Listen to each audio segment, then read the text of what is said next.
Halo teman-teman kelontong Ruru, kali ini kita akan ngebahas salah satu cara untuk menyelamatkan basal atau growth tips yang anemik ya. Sebenarnya ini istilahnya itu anemik ini bukan spesifik untuk kondisi basal atau titik tumbuh tanaman yang seperti ini yang pucat.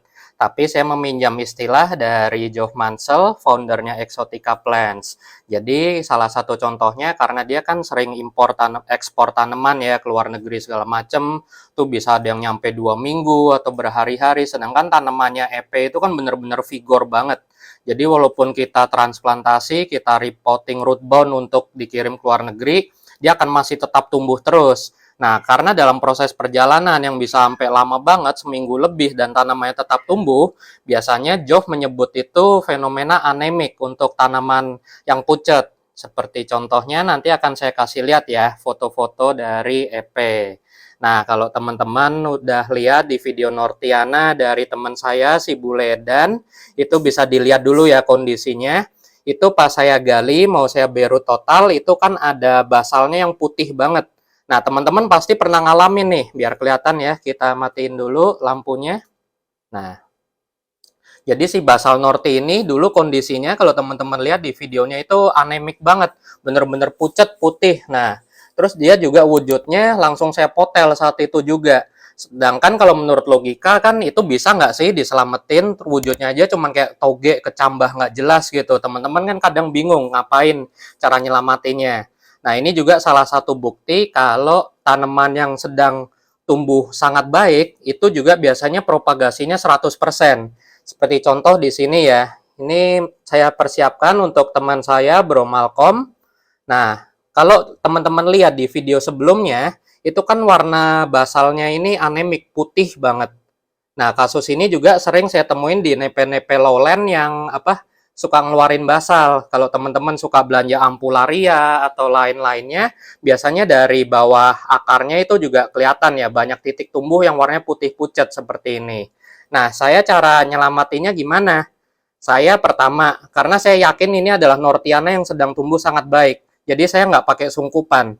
Basalnya langsung saya tancap aja di scape lumut saya. Bisa dilihat kondisinya. Dan ini juga tadi lampu grow light-nya pas nyala kelihatan ya terang banget. Jadi ini relatif nggak lembab. Jadi hanya mengandalkan sphagnum moss sebagai sahabat terbaik dari nepe. Nah, ini sekitar seminggu lalu sih saya buka belum ada akar. Cuman yang saya perhatiin uniknya adalah tuh dia tiba-tiba udah ngeluarin calon daun baru walaupun masih deform banget. Berarti ini masih ada harapan banget ya. Nah, saya jadinya mau coba transplantasi dia. Kita coba pelan-pelan.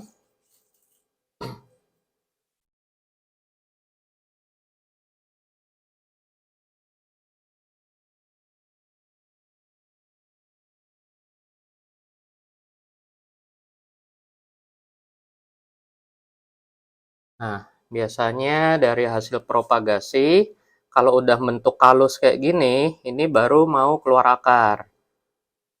Nah, kita remove aja ya satu nudul, nggak apa-apa.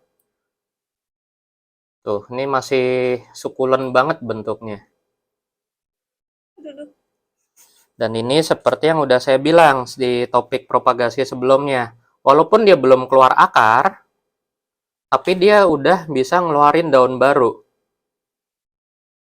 Tuh kelihatan daun baru. Dan kalau teman-teman lihat di video sebelumnya, ini warnanya kan putih pucat banget.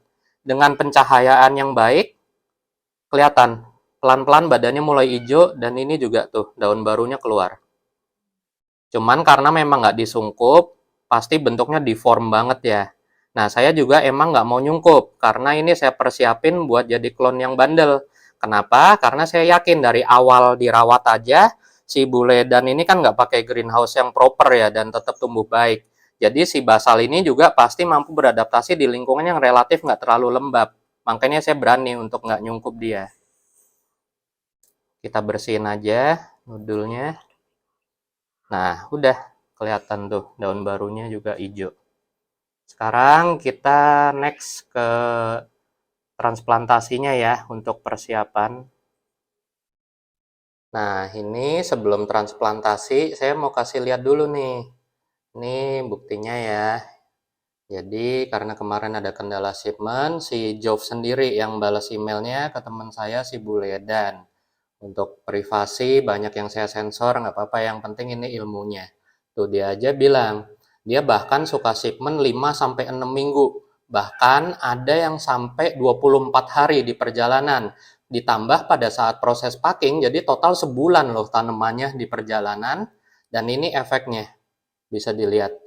Pucuk-pucuk titik tumbuhnya warnanya juga putih. Ini semua terjadi karena nggak ada cahaya. Jadi anemik itu kan proses nggak ada darah ya kalau di orang, wujudnya jadi pucat. Nah kalau di tanaman ini karena nggak dapet cahaya, dia juga nggak ngeluarin klorofil untuk memasak energi. Jadinya tanamannya anemik kayak gini tuh. Di sini kelihatan banget putihnya kayak toge. Tuh kelihatan banget, putih banget. Nah, ini semua, ini saya juga belum pernah ngalamin. Si Jov Mansell sendiri juga bilang kalau entar udah berhasil, baru dia mau ngajarin caranya. Nah, ini kan karena belum ketemu si Jov ya, teman saya, jadinya saya langsung nyoba aja sendiri. Ternyata caranya relatif cukup gampang, ya tembak sinar aja, kayak di sebelumnya di Grow Light gitu. Nah, ini bagian titik halusnya, menggunakan media favorit saya ya, Sphagnumos hidup.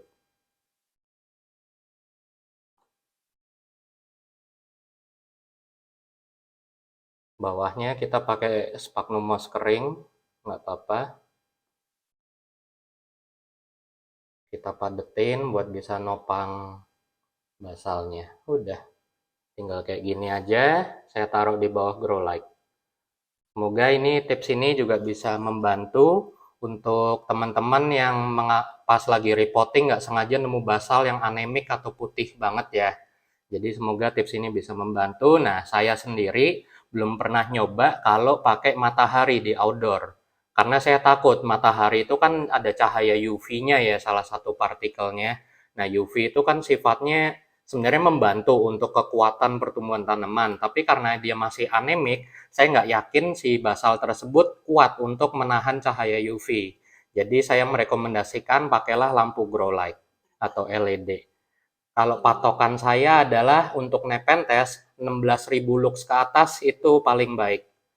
Kalau bisa tembus 25.000, 35.000 itu udah oke. Walaupun sebenarnya cahaya paling baik tetaplah matahari ya, bisa sampai jutaan lux ya, itu kan kekuatan alam, kita nggak akan pernah bisa melawan dan mereplikasi alam. Cuman kalau tadi di grow light yang di video itu pas saya ukur itu luxnya sekitar 15.000, 16.000 di jarak segitu. Oke, sekian teman-teman, semoga membantu ya untuk tips basal anemik kali ini.